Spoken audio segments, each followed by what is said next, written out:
Cari lagu-lagu, jangan lagu-lagu yang membuat Anda patah semangat, lagu-lagu dunia yang menjerumuskan. Apalagi lagu-lagu tertentu itu yang begitu melo, begitu blue, begitu depressing sekali.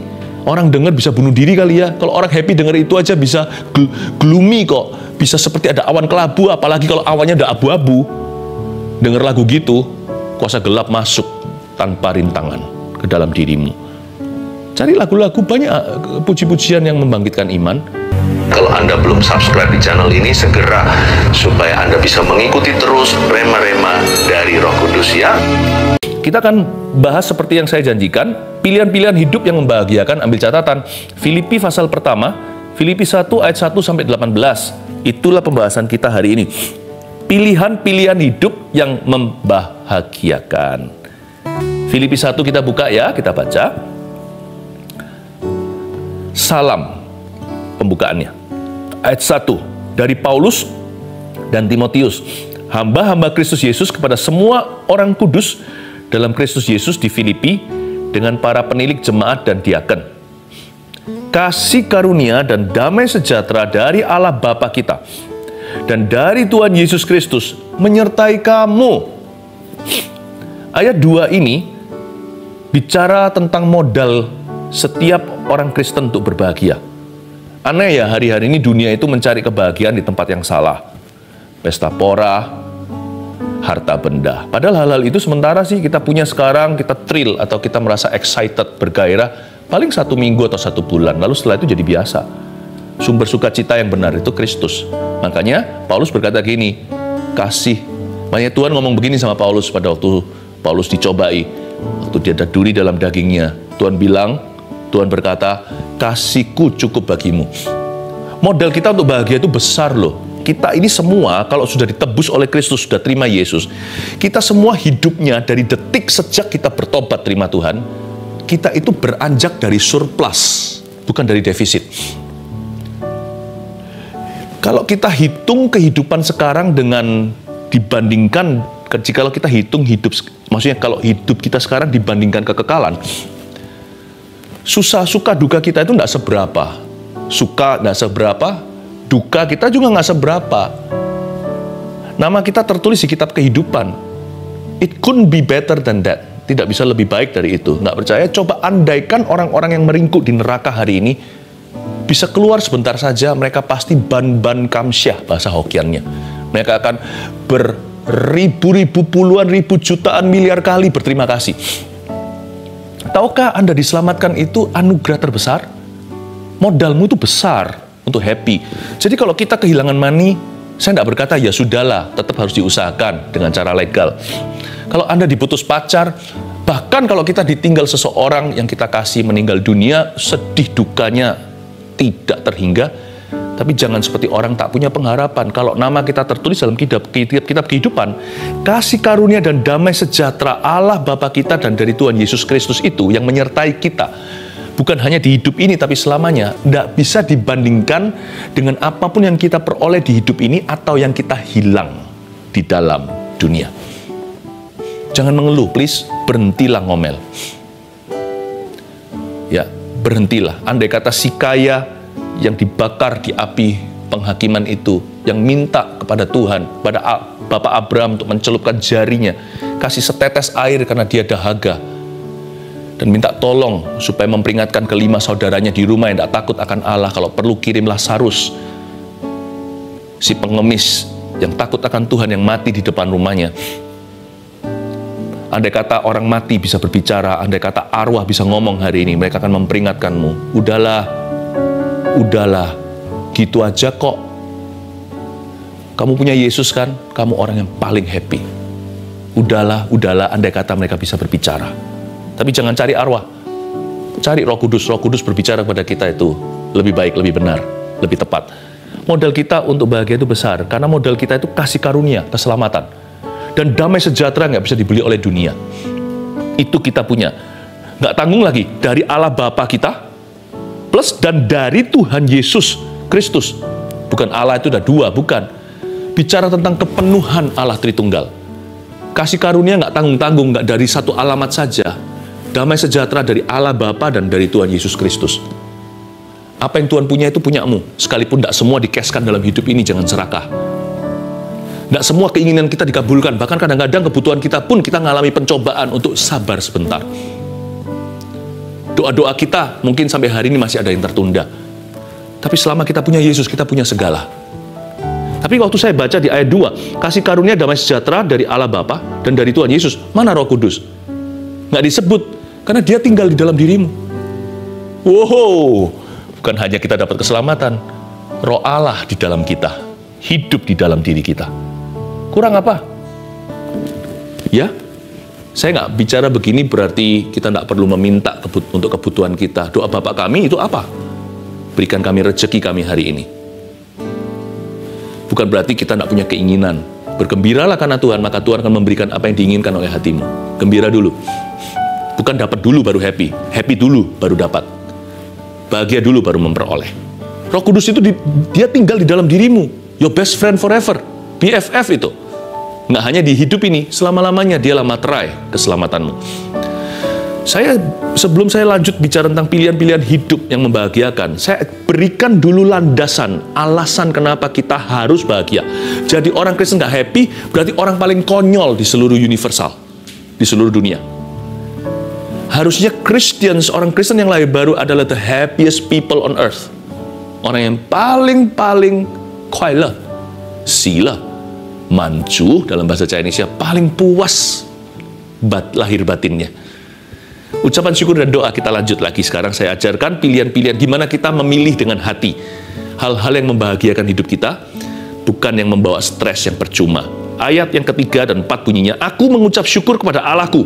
Ini Paulus berkata, setiap kali aku mengingat kamu. Mengingat siapa? Mengingat jemaat Filipi, orang-orang Kristen di sana. Dan setiap kali aku berdoa untuk kamu semua, aku selalu berdoa dengan sukacita. Perhatikan kata ini, ayat 3 dan 4. Paulus berkata begini, aku mengucap syukur kepada Allah setiap kali aku ingat kamu. Lalu di ayat 4, kalimat terakhir berkata, aku selalu berdoa dengan sukacita. Ayo miliki good habit atau kebiasaan yang baik, yaitu cari-carilah alasan untuk bersyukur. Tiap hari, tiap saat, cari-cari. Seperti orang yang suka cari gara-gara sama kita, selalu cari-cari salah. Orang itu kan gitu ya, kalau sudah sentimen sama seseorang, selalu kelihatan salahnya. Kalau seseorang nggak suka sama seorang pembicara, contohnya, selalu cari celahnya. Atau kalau suami nggak suka sama istrinya, selalu aja kritikan yang tajam. Atau sebaliknya, istri dekat terhadap suaminya, selalu kurang.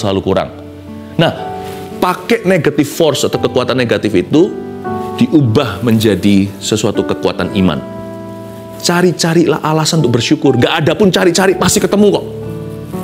Pasti ketemu. Ya. Kalau mata kita terus tertuju ke sana, mau tidak mau, kita akan melihat sesuatu.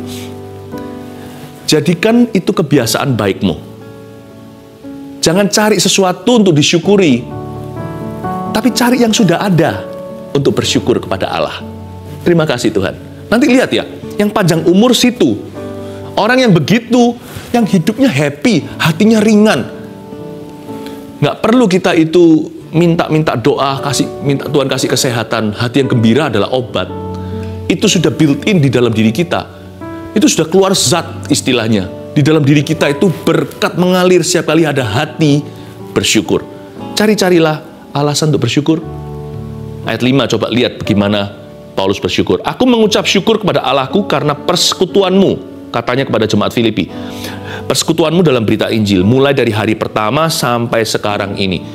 Paulus tuh hebat ya, saya nggak tahu ada masalah apa sama Filipi. Kalau menurut saya sih surat ini nggak ada kritikannya. Tetapi pasti ada masalah lah, mana ada gereja yang sempurna. Nggak ada jemaat yang perfect itu. Kalau kita ada 1000 orang Kristen di sebuah gedung, kita punya 1000 problem. Itu minimalis, 1000. Satu orang nggak punya satu problem saja. Aku mengucap syukur pada Allah karena persekutuanmu, dia berkata, persekutuanmu dengan Injil itu dari sejak semula pertama sampai sekarang. Andai kata di sini ada yang mengeluhkan pernikahannya. Wah, dikit-dikit udah bilang cerai nih, hari-hari ini udah heboh sekali. Apalagi di masa pandemi, ketemu terus. Wah, yang masalah semualah borok-borok lama, ex-exnya mulai disinggung dalam pembicaraan, lalu mulailah suka sikat sana-sini, dan selalu kritikan tanpa pujian menjadi keseimbangan dalam pernikahan. Coba bayangkan, ada orang-orang yang begitu hari ini. Saya kasih saran belajar dari Paulus. Dia berkata, aku mengucap syukur sama Allah. Kalau nggak ada sesuatu yang bisa kusyukuri sekarang, aku menggali sumur dulu. Dahulu kala sejak pertama kali, aku ingat pada saat engkau berkata, I do, atau saya bersedia di altar. Kalau pernikahan Anda sudah menjadi begitu terpuruk, ingatlah hari Anda dinikahkan di gereja. Hari H, hari perdana Anda disebut pria dan istrinya, masih bisa disyukuri kan? Itu kan tanpa cacat celah. Paling dekornya kurang lah, apalah. Tetapi hadirat Allah, ingat itu. Firman yang dibagikan, ciuman pertama. Kalau Anda tidak bisa syukuri pernikahan, jangan ke arah cerai. Atau ke arah bumi hangus. Kembali ke dasar. Kepada gunung batu dari mana Anda dipahat. Dan berkata, aku ingat. Masa itu, aku berkata, I do to you. Sayangku, hari ini kita bertengkar, sudahlah, kita selesaikan pelan-pelan nanti kalau kepala udah dingin, kita gandeng tangan, jangan seperti Anania Safira sama-sama mati, kita mau sama-sama hidup, kamulah teman ahli waris kehidupanku. Mari kita sama-sama gandeng tangan dan berkata, Tuhan Yesus, kami syukuri pernikahan kami. Minimal kalau hari ini nggak ada yang bisa disyukuri, kami syukuri Engkau memberkati kami. Pasti ada jalan keluar esok hari. Gitu. Aku bersyukur kepada Allah karena persekutuanmu dari sejak awal. Ayat 6. Akan hal ini aku yakin sepenuhnya, yaitu Ia yang memulai pekerjaan yang baik di antara kamu, kata Paulus, akan meneruskannya sampai pada akhirnya, pada hari Kristus Yesus. Paulus berkata, Dia yang memulai pekerjaan baik akan menyelesaikannya. Akan hal itu aku yakin sepenuhnya. Nah, pilihan-pilihan hidup yang membahagiakan, yang lainnya lagi adalah belajar untuk selalu memilih yakin, bukan ragu. Pilihlah untuk yakin dan bukan ragu. Dua-dua itu energinya sama. Ragu itu membakar kalori rohani juga, ya kan? Sedangkan iman juga membakar kalori. Sama-sama keluar energi. Kenapa nggak pakai untuk yakin daripada ragu? Pilihlah untuk yakin. Paulus berkata begini, akan hal ini aku yakin sepenuhnya. Itu pilihan. Yaitu Dia yang memulai pekerjaan yang baik di antara kamu, entah gimana, akan meneruskannya sampai pada akhirnya. Dia yang begins, He will fulfill. Dia akan menyelesaikan. Kalau Anda nggak tahu bagaimana percaya di masa-masa Anda bimbang, nggak tahu, cari lagu-lagu, jangan lagu-lagu yang membuat Anda patah semangat, lagu-lagu dunia yang menjerumuskan, apalagi lagu-lagu tertentu itu yang begitu melo, begitu blue, begitu depressing sekali, orang dengar bisa bunuh diri kali ya. Kalau orang happy dengar itu aja bisa gloomy kok, bisa seperti ada awan kelabu, apalagi kalau awannya ada abu-abu. Dengar lagu gitu, kuasa gelap masuk tanpa rintangan ke dalam dirimu. Cari lagu-lagu banyak puji-pujian yang membangkitkan iman. Pilihlah untuk yakin, bukan ragu. Dan kalau Anda tidak bisa percaya, Anda tidak merasa sedang percaya, Anda ngomong begini aja, Tuhan, aku memilih untuk percaya dalam nama Yesus. Pilihanmu akan dihargai oleh Allah, pilihanmu akan didengar oleh setan. Pilihanmu juga akan terdengar oleh kuping dan telinga sendiri, sehingga otot sendi sumsummu akan meresponi firman Allah. Jangan lupa di dalam diri kita itu hampir semua itu water, air. Dan pada mulanya menggenanglah air di permukaan bumi, bumi belum berbentuk. Terdengarlah firman, ada suara, jadilah terang, terang jadi. Apapun yang disuarakan terjadi. Be careful what you say to yourself. In your presence, apapun yang Anda katakan pada dirimu sendiri, di hadiranmu, sekalipun kau katakan pada orang lain, atau katakan pada tembok, be careful, hati-hati. Pilihlah untuk percaya. Kalau nggak bisa percaya rasanya, katakan begini dengan sengaja, Tuhan, aku memilih untuk percaya in Jesus name. Udah, perasaannya akan follow up nanti, akan menyusul. Kalau feelingnya nggak ada, nggak apa-apa. Feeling is not the greatest, trust me. Faith is. Iman yang terbesar, bukan perasaan. Ya, ayat 7. Memang sudahlah sepatutnya aku berpikir demikian akan kamu semua, sebab kamu ada di dalam hatiku. Ya. Oleh karena kamu semua turut mendapat bagian dalam kasih karunia yang diberikan kepadaku, baik pada waktu aku dipenjarakan maupun pada waktu aku membela dan meneguhkan berita Injil. Saya suka sekali, Paulus itu positif gitu orangnya. Jangan lupa ya, Filipi ini surat Paulus dari penjara loh ya. Ini dia bukan tulis dari hotel bintang 5. Sebab Allah adalah saksiku betapa aku dengan kasih mesra Kristus Yesus merindukan kamu sekalian. Dan inilah doaku, ayat 9. Semoga kasihmu makin melimpah. Saya juga doa yang sama untuk Anda.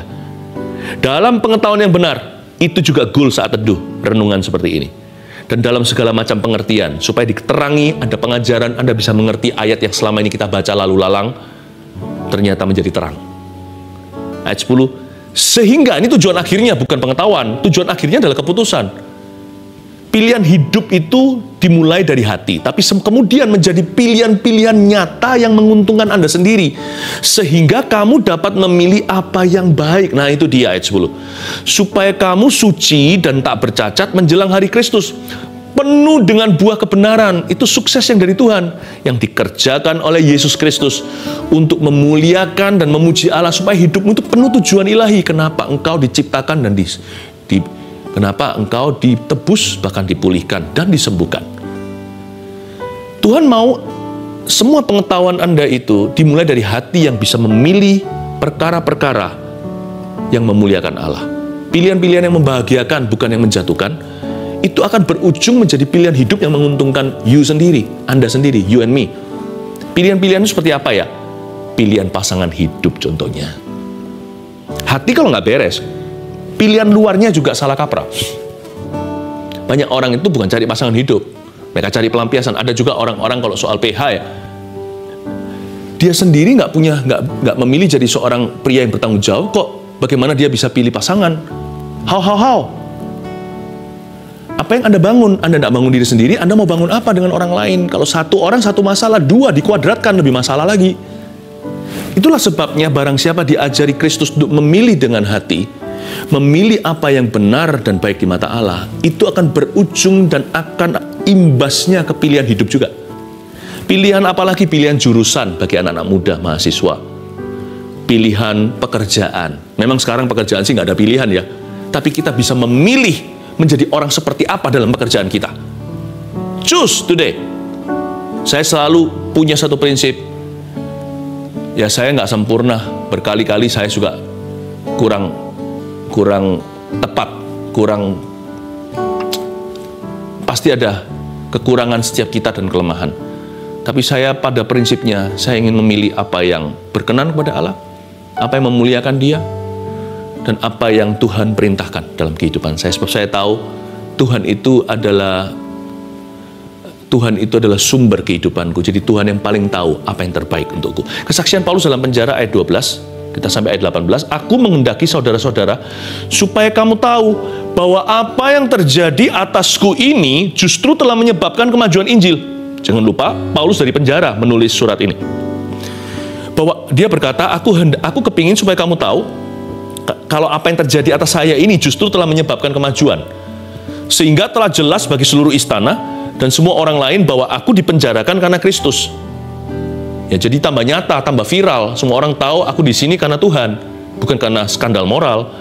Dan kebanyakan saudara dalam Tuhan telah beroleh kepercayaan karena pemenjaraanku untuk bertambah berani berkata-kata tentang firman Allah dan dengan tidak takut. Jadi orang lain semakin terinspirasi. Paulus aja loh bisa sukacita, apalagi kita. Dia berani beritakan firman Tuhan di balik jeruji, apalagi kami yang bebas merdeka. Bisa nangkep nggak ya? Suara Petrus, di balik suaranya itu ada satu karakter yang luar biasa indah. Ayo dicontoh dia, coba saya intisarikan Paulus seperti apa. Orang ini selalu lihat positifnya dan hitung berkatnya. Dari penjara dia lakukan ini. Bahkan berkat terselubung di balik bencana sekalipun, karena bagi dia masuk penjara itu bencana. Berapa tahun hidupnya melayang begitu aja, dia pun nggak salah. Orang salah aja bencana kok. Kalau di penjara, apalagi Paulus nih. Tapi dia bisa ngomong begini, tunggu saudara-saudara. Dia malah kuatkan, apa yang terjadi atasku ini justru menyebabkan kemajuan. Orang ini selalu lihat positifnya dan selalu hitung berkatnya. Count your blessing, name them one by one. Count your blessings, see what God has done. Count your blessings, name them one by one. Count your many blessings, see what God has done. Hitung berkatmu, hitung satu persatu. Hitung berkatmu, ingatlah semua yang Tuhan sudah lakukan. Ini Paulus. Orang dalam penjara bisa ngomong begitu. Anda juga bisa ngomong yang sama. Ya, apa yang terjadi dengan aku bukan sebagai alasan nih ya. Ini kalau orang malas tidak berbuat sesuatu, ya itu namanya alasan. Tapi kalau kita sudah berusaha, tidak bisa berbuat apa-apa, belajarlah menerima dan berkata, aku akan terus berusaha, tapi hatiku aman kok. Semua yang terjadi padaku ini, hari ini, mengajari aku sesuatu. Aku jadi lebih rendah hati. Aku lebih nggak matre orangnya, lebih nggak materialistis. Aku lebih jadi orang yang memperhatikan orang lain, lebih peka atau lebih mencintai, bisa bersyukur untuk perkara sederhana. Aku jadi family man mau nggak mau sekarang. Coba cari-cari seperti yang saya katakan tadi, cari alasan bersyukur. Sekarang cari-cari berkatnya di mana. Lihat positifnya. Amin. Terakhir ayat 15 sampai 18. Ini Paulus punya musuh nih. Ada orang yang memberitakan Kristus karena dengki dan perselisihan. Tetapi ada pula yang memberitakannya dengan maksud baik. Paulus punya hater nih. Paulus punya orang-orang yang merugikan dia, yang sengaja serang dia, orang-orang yang tidak setia kawan, atau pengkhianatan. Mereka ini memberitakan Kristus karena kasih, sebab mereka tahu bahwa aku ada di sini untuk membela Injil. Ada yang begitu, ada yang ikut Paulus, ada yang memberitakan firman karena terinspirasi dengan Paulus, tapi juga ada yang karena persaingan. Tetapi yang lain karena kepentingan sendiri dan dengan maksud yang tidak ikhlas. Sangkanya dengan demikian mereka memperberat bebanku dalam penjara. Jahat ya, ini saudara palsu. Belum lagi Paulus itu menghadapi orang-orang luar yang tidak takut akan Tuhan, tidak kenal Tuhan, tidak mengakui Tuhan, yang menentang jalan Tuhan. Paulus juga menghadapi di dalam rumahnya sendiri, di dalam kemahnya, pengkhianatan demi pengkhianatan. Ini orang berat loh. Ini yang namanya jatuh tertimpa tangga gitu ya. Jatuh tertimpa tangga. Ini yang namanya orang itu sudah dibalik jeruji, jatuh pula besinya. Gimana ini? Saya mau ajarkan poin yang terakhir supaya Anda mengerti. Ini orang berkata seperti ini. Sangkanya mereka ini menyangka dengan demikian memperberat bebanku dalam penjara. Salah. 快不快乐我自己安排 happy not happy I decide for me. Itulah kira-kira gitu. Saya senang nggak senang, bahagia nggak bahagia, nggak di tangan orang kok. Sangkanya mereka sangka mereka bisa memperberat bebanku, buat saya stres dan depresi, buat saya sedih dan bunuh diri. No, senang nggak senang, happy nggak happy, saya tentukan sendiri. Paulus ini saya kagumi. Ayat 18 terakhir. Tetapi tidak mengapa. Kita belajar dari attitude-nya, sikap hatinya. Tetapi nggak mengapa. Sebab bagaimanapun juga Kristus diberitakan. Kayaknya seluruh sorga berdiri tepuk tangan ini semua malaikat. Baik dengan maksud palsu maupun dengan jujur. Tentang hal itu aku bersukacita. Dan aku akan tetap bersukacita. Sukacitanya kuadrat. Dia memilih dan double memilih. Mau mati lagi, hidup lagi, akan pilih yang sama itu lagi. Aku akan selamanya be a happy person. Karena pilihan hidupku membahagiakan. Pilihan hatiku sudah tetap. Dia berkata, tetapi tidak mengapa. Itu kuncinya. Tetapi tidak mengapa. Nggak apa-apa lah ya. Bahasa Hokkiannya, cincai lah. Poin terakhir itu simple sekali. Pilihlah selalu untuk mengampuni dan melepaskan. Let go! Let go. Ini yang saya sebut belajarlah. Ini yang selalu saya ingatkan diri sendiri selalu untuk belajar cuek untuk hal-hal yang gak perlu. Senantiasa selalu kita pikirin dan kita bawa perasaan. Belajarlah cuek untuk hal-hal yang Tuhan tidak menganggap itu penting, sekalipun bagimu penting sekali karena personal sekali. Personal itu sangat pribadi. Tersinggung contohnya, orang mikir apa dan sebagainya. Ada banyak 1001 hal yang kita anggap penting. Tuhan berkata itu sampah. Tetapi menangislah dengan orang yang menangis, merataplah dengan orang meratap. Serahkan air matamu untuk perkara-perkara Allah. Atau bahkan bahagiamu, sedihmu, perasaan, 1001 feeling yang Tuhan ciptakan itu berikan untuk Tuhan, kembali kepadanya yang menciptakannya. Belajar cuek untuk hal-hal yang Tuhan anggap hal-hal itu tidak kekal. Pilihlah untuk melepaskan, mengampuni, melepaskan. Tapi Pastor Philip, saya bisa ngampuni, nggak bisa melepaskan. Kalau kita ngampuni, nggak bisa lepaskan. Itu orang yang kita ampuni itu untung, karena kita ampuni kan, kita nggak berbuat sesuatu yang jahat. Tapi kita yang rugi, karena itu akan menjadi senjata makan tuan, bumerang, lalu kembali ke feeling kita, dan masuk ke jiwa kita, grogotin roh kita, dan kita akan mati rohani. Tapi orang yang mengampuni dan melepaskan itu smart untuk dirinya. Karena ketika dia lepaskan, belenggu itu pun runtuh dari hatinya. Dia jadi orang yang paling bebas merdeka, jeruji pun tidak bisa menahannya. Dia berkata, happy ya ya ya. Lagu sekolah minggu saya masih ingat, happy ye ye ye, saya senang jadi anak Tuhan. Itu lucu sih, lugu.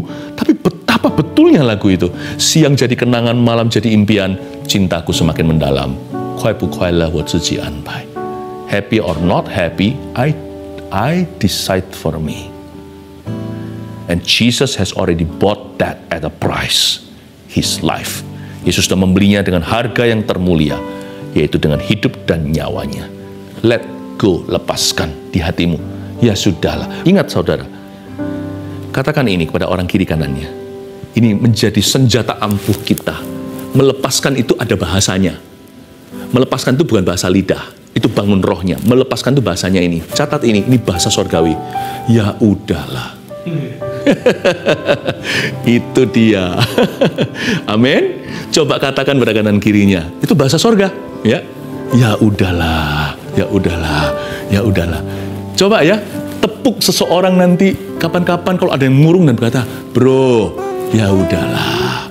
Aku ditinggal sama pacarku, ya udahlah. Nanti akan cari yang baru. Tuhan akan berikan nanti ya. Aku jatuh bisnisnya, ya udahlah, bangkit lagi, dibangun pelan-pelan, tabung lagi. Nggak apa-apa kok. Tuhan nggak kemana-mana kok, nggak keburu-buru. Kekekalan ada banyak harta untuk Anda. Kalau tidak bisa semua kembali di sini, ya udahlah saudaraku. Amin. Iya, mari kita pilih untuk bahagia. Terima kasih Tuhan. 1 Petrus 4 ayat 7. Kesudahan segala sesuatu sudah dekat. Karena itu, kuasailah dirimu dan jadilah tenang, supaya kamu dapat berdoa. Saudara yang terkasih, terima kasih telah mendengarkan firman Tuhan hari ini. Jangan lupa untuk dukung terus channel ini dengan cara subscribe, like, share, dan juga komen, agar saudara kita yang lain juga boleh terberkati. Tuhan Yesus memberkati kita.